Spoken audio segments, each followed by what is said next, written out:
Welcome to Off Script with Dan Dwyer on Robin Hood Radio, featuring in-depth interviews with guests from the world of theater and allied arts. Underwriting support from Johnny Cake Books in Salisbury, Connecticut, whose collection of rare, collectible, and out-of-print books is housed in a 19th century cottage in one of the most old-fashioned small towns in New England. And now, here's the host of Off Script, Dan Dwyer. Well, thank you, Marshall. If you've been streaming a lot on television or just going to audio podcasts on your laptop or on your device, there is an explosion of stuff to listen to or watch, particularly in theater. And if you want to listen in or watch some of the best podcasts that have now available on your iPhone or laptop or home computer or whatever, watch Old Show Queens. The two guys, Gary Gunas and Billy Rosenfield, and these guys have about, I'm estimating, and we'll check because we have one of them here with us today, about 80 years experience in the Broadway business, particularly the musical theater business.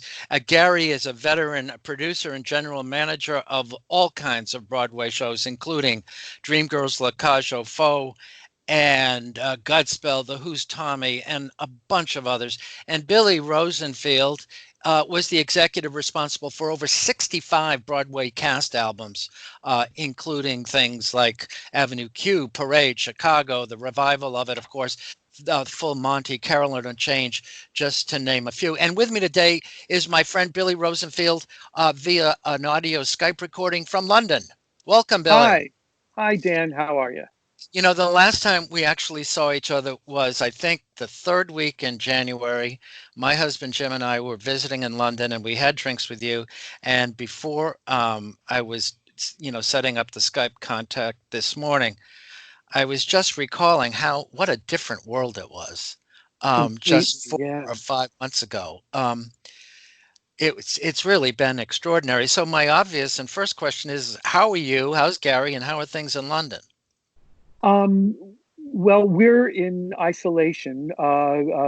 We're considered vulnerable, and Gary, because of his illness, has no immune system whatsoever. So I can't go out either because I'm not going to bring home anything. So I truly haven't left the house. I haven't gone beyond our little square since March 16th. And even then, when I go outside on the square, it's at 5 a.m. I do a walk for about a half an hour when no one's around. But we're doing fine. We had been traveling, and we came back from New Zealand in early January. And we made the decision then that I wasn't going to go to New York for the Drama Desk Awards and to write them, or to do a spring catch-up tour, that we were just going to stay put for a while. And so when the lockdown happened, we had already made that decision. So it wasn't a big mind change for us. But we have food delivered. We have lots of friends in the neighborhood who pick up prescriptions and stuff like that. And we still love each other and enjoy each other's company. And we have a back garden, so there's outdoor space. So we're fine. And oddly enough, because this is the question most people ask me is, don't you miss going to the theater? And weirdly, I don't, because nobody else is going to the theater. So I don't feel like I'm missing anything. The only thing that does upset me is it seems that the last show I saw was a rather pathetic play at the Royal Court called Shoe Lady, starring one of my favorite actresses, Catherine Parkinson. But when it was over, and the next day was when I think lockdown was announced, I thought, oh, dear God in heaven, don't let this be the last show I ever see. Yeah. Well, anyway, have you put down, you've got 2 seasons now of Old Show Queens. Right. So there's 12 episodes, right? 6 in each season? Yes, I think so. Yes. Okay. And they're short. They're only about 7 or 8 minutes each sometimes. And it's the two of you who sit in your house on two separate chairs, and there's someone who's asking questions, and you just sort of reminisce in sometimes thematic format about all these highlights and lowlights of both of your careers and shared memories in musical theater, both theater, Broadway. How did it come about? Well,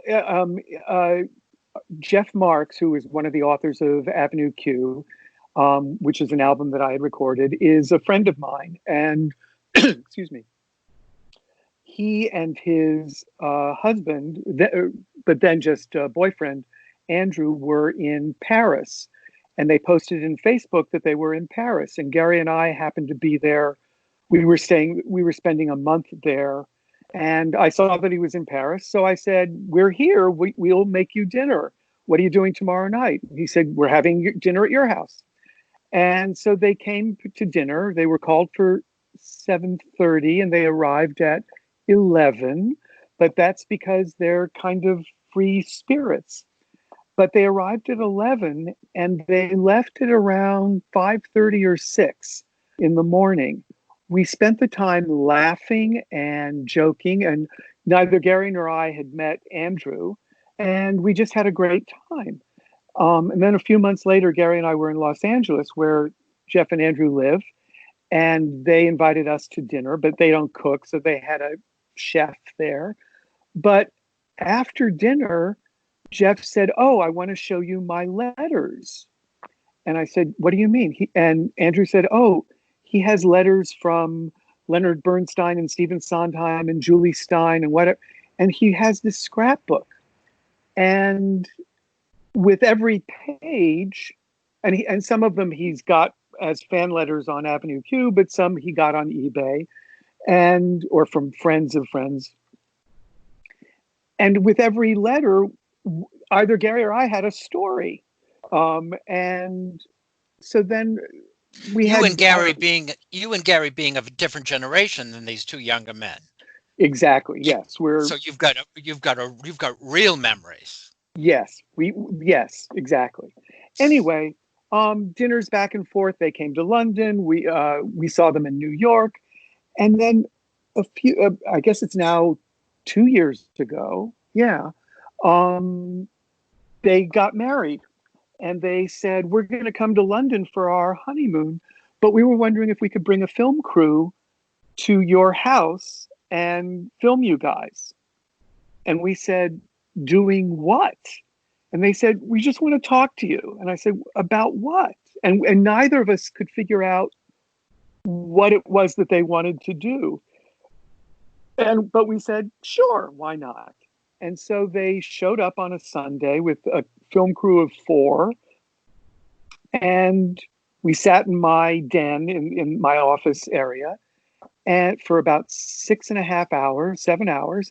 And they just threw prompts at us. You know, they said, tell us about Carol Channing. Tell us about this, blah, blah, blah. And then they went away. And then about 4 months later, 5 months later, they came back for a second Sunday and did pretty much the same thing, and they went away, and we didn't know what it was. And then a couple of months after that, they sent us the first video, and said, "We want to do a series of these. We'll cut together the conversations, and we want to put it on Playbill or something, and we want to just make a thing of it." And we said, sure. And they said, we won't do anything without your approval. But they've done it all. So we're very lucky in that it was professionally lit and photographed. B, that they sat with their associate, a lovely guy named Sean Wiley, and edited 11 hours of material into these segments. They found running themes and stuff like that and put it all together. And there's going to be a DVD of all of the segments with a special 16 or 17 minute DVD featurette that they've done with outtakes and other stuff, and a kind of a tour of our house. And we're just flattered by it that we have 20,000 followers on Instagram. I get both Gary and I get fan letters, fan emails from all over the world. And so we know that if we are in Perth, Australia, there are about 4 free meals that we can get. And that's kind of exciting. If you're just joining us, the program is Off Script. I'm the host, Dan Dwyer. My guest today is Billy Rosenfield. Billy Rosenfield is one of a pair of old show queens, the other being his husband, Gary Gunas. And there's a series that can be streamed via the Playbill site, I guess, where they reminisce about a combined, what is it, 6, 7, 8 decades of combined professional experience in Broadway theater? Gary started in like 1968 or 69 professionally, though he was a summer apprentice for 4 or 5 years before that at the Oakdale Summer Theater in Connecticut. And I was an usher at the Charles Playhouse in Boston from 1967 forward. But my first real job, professional job, was moving Godspell to Broadway. Literally, I was one of 3 guys that carried the chain link fence and the sawhorses from inside the Promenade Theater to Broadway, where the union crew picked them up and moved them down to the Broadhurst Theater, where the show was moving to Broadway. And so that was 77, I think. No, 76. So yeah, that's 40, I don't know, 20. Well, I've just done some quick arithmetic going back to 1968. And even if we only look at 1976, I don't want to make you feel old, but you guys got a century between the two of you of active memories of Broadway theater. Yes, well, that's what we are then. Sad. It's very sad. The thing that when you're talking about how the guys, the producers of Avenue Q, put these programs together, I can't imagine how they edited it to get these really crisp, really lively, not that you're not lively left on your own devices, but to put all this stuff into these very cogent 6, 7, 8 minute episodes. Because I've had several conversations with you, and when you start talking about theater, it's like an endless little series of rabbit holes that you keep going down, and before you know it, you've talked about 117 things, some of which may have nothing to do with what you started talking about. Exactly. You know, one of the issues that I have with all of these Zoom readings and screen and stuff, Zoom theater activity during this period, is there's no editor, and that, you know, except for maybe the Sondheim Celebration and a couple of others that have been very carefully and beautifully done, there's no editing, so it's just people randomly talking. Well, people randomly talking is fascinating if you've got a drink in your hand and you're sitting next to them. But if you're looking for an evening's entertainment, you're kind of going, can we get to it? Can we get to the subject? Jeff and Andrew, God bless them, have done that work for us. And they're the ones that have spent hour upon hour upon hour with us. When they first started streaming the episodes, I said to friends, don't binge on us, because after an hour, I'm even sick of us. But in 8-minute segments or 2 8-minute segments, we're lovely and delightful, and you want to have another dinner with us. But one long dinner might just be enough. Yeah, no, it's really amazing, because I was spending a couple of hours on the website on the website this week, and each episode is a rabbit hole. For example, you got into this discussion of Meadowlark and Baker's story, rather. Baker's wife, that's right. And then so I say, oh, Meadowlark. Okay, so let me see Patty perform that. So like find a YouTube segment, but then I want to see her do it in the context of the play. So I found another YouTube segment. Then it's a complicated set of lyrics. So I open the page that has the lyrics. So I'm reading along. And before you know it, I've spent 17 minutes going down this rabbit hole of incredibly beautiful, fun, perfectly valid, but wonderful Broadway esoterica. But it's like, so honey, what have you been doing all day? Oh, I saw 7 different versions of Meadowlark on YouTube. Right. Why not? One of the segments that I was watching, and I don't want to, let's talk about David Carroll in Hotel. I was a friend of David's. He was a very, very dear friend of one of my husband and my best friends, and he was a UVA fraternity brother of our best friend. And he was a fun guy. He had a wicked sense of humor. Oh yeah. But he died with his boots on. Totally. Yeah. Totally. Yeah. And what I bring it up because when you talk about, Gary talks about how he produced many of these shows that you guys talk about. You talk about it from the point of view of having produced the original cast albums. And the story about how you got the original cast album of Grand Hotel made is, I think, worth telling if you could just spend a few minutes on it, because it's one of your better segments, I think. Well, it is, because it goes into one of the hardest parts of my job, or of what my job was. Grand Hotel, it was a musical that was in trouble out of town. And so Tommy Tune was the director, and the original authors were Bob Wright, George Forrest, and Luther Davis. And to give this context, this is about 1986, 87, 88? No, 92. Was it? It was 92. Wow. I think so, because wasn't that the year of Will Rogers' Follies and Miss Saigon? And so it's 92. It's that. No, it's not that year. Sorry, I'm wrong. Go on with your story. I'll Google. Oh, okay. I'll get the facts, and then you can fill it in that way. Okay, so anyway, Grand Hotel was in trouble out of town, and Tommy Tune wanted a lot of changes. And Wright and Forrest and Luther Davis, who were significantly older than Tommy, didn't want to make the changes that Tommy wanted.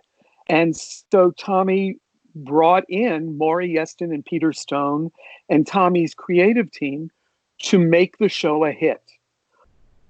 And so there was a lot of acrimony within the creative staff. Jack Lee was a Wright and Forrest person and not a Maury Yeston person. But Maury and Tommy brought in Wally Harper, and Wally Harper there were different camps everywhere. The show opened and got good reviews, more favorable for the production than the score. And so no record company really wanted to come forward and make the album. And and because of the warring factions of authorship, no deal was going to be easily made, because everybody wanted more of another person's part. So the show ran with no album. And then there was somebody who was raising the financing for the album privately and was going to distribute it themselves, but the money wasn't there, and there was a lot of back and forth and stuff. There was a national tour that opened, and Gary was one of the producers of that, his company, and we went to Washington for the opening of that. And so it's a year into the show's run, and I'm at the opening of a national tour, and the general manager of the show, Joey Parnes, said, "Billy, you're at RCA. Come on, can't you make an album?" And I said, it's too late, and the Maury doesn't speak to Wright and Forrest, and it's just too much. And then that tour opened in Tokyo, and Gary and I went over to Tokyo, and we're in a foreign land. We're now a year and a half into the show's run, or even longer, on Broadway. And Joey looks at me and he goes, "What does it take to get you people to see that this is a hit show?" And I said, "You know something? You're right. Let me figure out a way." And I got back to New York, and there was a message from Maury Yeston saying, "Call me. I hear you want to make the album." There followed a couple of months of back and forth, and the factions weren't coming together at all. And then there was a financing thing that I took care of where I wanted to put a cap on the costs. That got agreed to, and everyone agreed that an album was in fact going to be made. There still was no paper on it at all. And after that meeting was like on a Tuesday. On Wednesday, we had a production meeting with everybody because, a bird in the hand, suddenly everyone's available. And it was a very disagreeable meeting, but there was kind of an outline of how it was going to get done. And at the end of that meeting, everybody left and Wally stayed behind. And Wally Harper. Wally Harper, better known to most people as Barbara Cook's musical director for many, many years. And Wally said, "David is very, very sick." And I said, "I know, and we'll try to get this done in the next couple of weeks." And Wally said... And he was the leading man in the musical. Right, and he wasn't in the show anymore. At that point, John Schneider had replaced Brent Barrett. Mm-hmm. And I said, "Well, what do you want to do?" And Wally said, "I want to bring David in and just lay a vocal track with just me at a piano, and we'll lay that vocal track over the orchestral one that we'll make in a couple of weeks."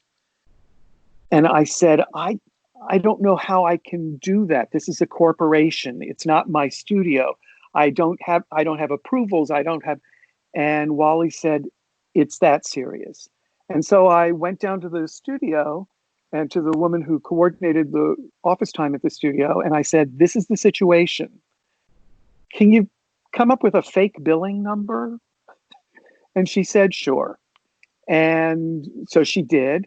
And the next day, and I had a Jay Newland, who's a fabulous engineer and record producer. I had him be the engineer. And Wally came in with Peter Matz, and eventually David and his partner Robert came in. And David could barely walk and couldn't speak, but we set up an isolation booth, and Jay is a handsome, swarthy guy. And Jay went over to David and said, "Hi, I'm Jay Newland. I'm going to be producing the session today." And David, who couldn't form anything, just went, "How lovely to meet you." And perfectly formed sentences, all energy, all charm. And then Jay went into the booth, and David tried to sing a little bit, but nothing came out. And then he had to go to the bathroom for whatever reason. And he collapsed in there, and we carried him into the control booth, and he died. Yeah. But it was horrific. But when that happened, all of the warring factions of the Grand Hotel team, lawyers, agents, creatives, actors, everybody stopped.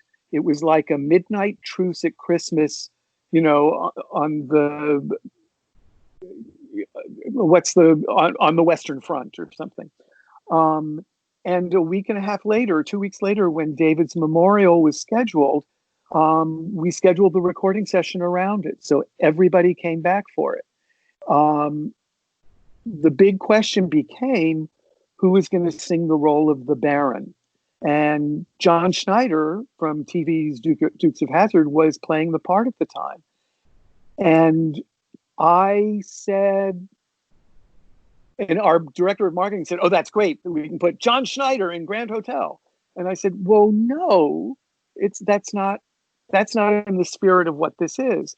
And so I made a big stink and said, "I want Brent Barrett to do it." And Brent was doing the tour, I think. And so he was in town, and John Schneider, who had an absolute right to say, not only I will do the album because he was in the show and that's what we were recording, but he also had the right to say, "Give me my salary." And he did none of those things. He said, of course, I totally understand. And so Brent did the album. And I've never met John Schneider, and I've always wanted to thank him for that. I did write him a note saying that it was a very classy thing for him to do. And we got the album done. If David had not died, everybody would have been as stubborn as all hell, and there would be no album. Yeah. It's a great story. The other thing I just wanted to add about the history of that musical, and I think you could confirm this, David allowed to the production staff that he was HIV positive. And there was, I had heard, some effort to fire him. And the cast banded together and went to the producers and said, if you try to fire him, we're all out. Does that ring any bells? There was one producer who felt that it was wrong to have him there. Yeah. Everybody else, all the other producers, all the management, they all said, this is wrong. This sets a bad precedent because this disease has infected the entire community. And if this happens, everybody's going to go into hiding, and the people that work, and that will be bad for all of us. So the answer is no. Good. And thanks for clarifying the story, but it was important. This conversation is an example of exactly what I talked about. You start talking about things, you get into the details of all of it, and time is almost up. So we've got time for like one or two more questions. So I'm going to try to wrap this up with a really corny question, which I ask of most of my guests. What was the first musical or the first theater that you went to that you remember? Well, the first theater that I remember was a John Kenley production of The King and I, starring Patricia Morrison and Michael Kermoyan. And it was a summer stock thing. And if you tell me it was at the Cape Cod Melody Tent, I'm going to say that was mine. That was the first musical. Okay. It was at the Veterans Memorial Auditorium in Columbus, Ohio. Well, there you go. And I loved it. I didn't understand it. God knows I didn't get the nuance or subtlety of what was going on. But the March of the Siamese Children cast its spell for me. And but it wasn't like, oh, this is what I want to do. That happened a few years later when I came to New York with my mom on Thanksgiving and saw Mary Martin and Jenny. And that's when my brain just opened up and became engulfed by the theater entirely. And the sort of flip side of this corny question is, if you could recreate one last time to experience one full musical production, your last evening at a Broadway musical or a musical theater, what would it be? God. I know. Well, I've been so lucky enough to experience musical theater euphoria so many times. I think I'd have to honor the concert of Mary Martin and Ethel Merman at the Broadway Theater in, 1975 or 76. Or no, it was 77, I think. It was just one of those, just a high, a constant high. But there's also Ragtime. There's Hello, Dolly with Ginger Rogers when I was 11, with Carol Channing, whatever tour that was, and the Bette Midler one. The euphoria of Bette Midler in Hello, Dolly was like Hello, Dolly on crack. It was so exhilarating and so brilliant. And that came as close to recreating what my 10-year-old brain saw and felt. Everything else has been intellectual. I get it. I wonder. I love it, whatever. But that became visceral. And there were certain moments in that production of Dolly that my only response was crying. It wasn't. It was a joyful cry, and I saw Bette do it, I saw Bernadette do it, and I saw Donna Murphy do it. And if I had lived in New York, I probably would have just kept going back. I'm happy I didn't, because who can afford that? But that's of recent years. That's one of those euphoric things. High point. Just as a quick digression, I was great friends with a casting director named Vinnie Liff, who his uncle was Biff Liff, who was the original stage manager of My Fair Lady. And Vinnie's first Broadway show was backstage at My Fair Lady with Rex Harrison and Julie Andrews.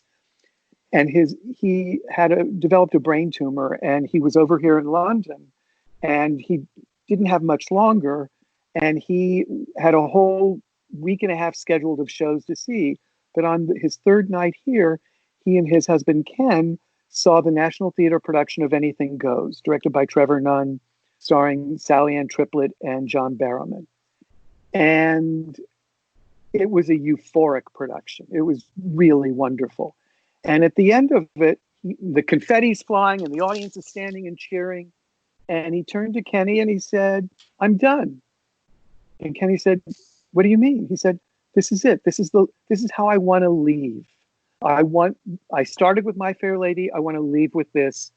And Kenny said, "We have a week's worth of shows." And Vinny said, "No, let's just go home." And that was that. And it's that I think about when I realized that Shoe Lady at the Royal Court might be my last show. And that's a nice way to end this conversation, sort of. Let me ask a real final question. What's the easiest way for people to watch Old Show Queens? Just go online, Google Old Show Queens.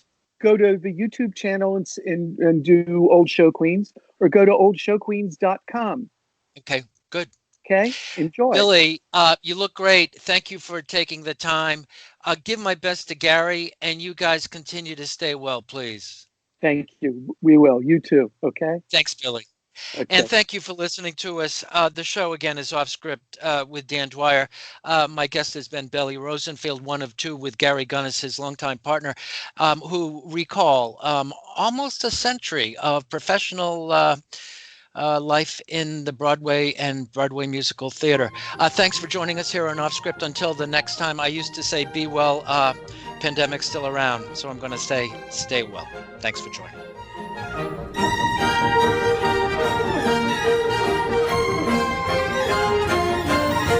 Underwriting support for Off Script with Dan Dwyer from Johnny Cake Books in Salisbury, Connecticut, whose collection of rare, collectible, and out-of-print books is housed in a 19th century cottage in one of the most old-fashioned small towns in New England. Off Script with Dan Dwyer is also available via podcast on our on-demand page, robinhoodradio.com. Click on On Demand, and then click on Off Script with Dan Dwyer.